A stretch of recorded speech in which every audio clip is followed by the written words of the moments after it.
हमारे पास क्वेश्चन है 5,000 राशि पर 10% दर से 3 वर्षों का चक्रवृद्धि ब्याज कितना होगा। तो इसकी शॉर्ट ट्रिक बता देता हूँ मैं। 10% का मतलब 1/10 अर्थात क्या हो गया 10/11 हम लिख सकते हैं। तो ये तो क्या होता है हमें पता होता है, प्रिंसिपल होता है, और ये ब्याज जुड़ के क्या हो जाता है, अमाउंट हो जाता है। तो यहाँ पर लिख लेते हैं प्रिंसिपल और अमाउंट। ठीक है, प्रिंसिपल अपने पास 10 है, अमाउंट अपने पास 11 है। कितने वर्षों के लिए बोल रहा है, 3 वर्षों के लिए। तो इनका क्यूब कर देते हैं। ठीक है, इनका क्यूब कर देते हैं। तो ये तो हो गया 1000, और ये कितना हो गया, ये हो जाएगा 1331। ठीक है, इतना हो गया 1331 हो गया। अब इनका डिफरेंस निकालो, 331 हो गया।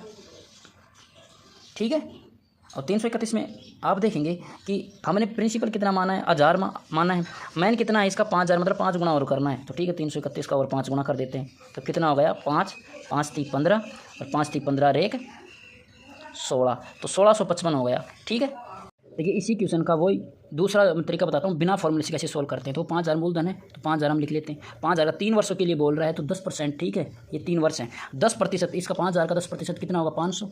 1 वर्ष के लिए, 2 वर्ष के लिए 500, 3 वर्ष के लिए 500। लेकिन पूछ क्या रहा है, अगर ये साधारण ब्याज पूछता तो 1500 हो गया, 500 500 500 1500। लेकिन इसने चक्रवर्ती ब्याज पूछा है, तो दूसरी साल में पहले साल का जुड़ेगा, तो 500 का 10% होता है 50।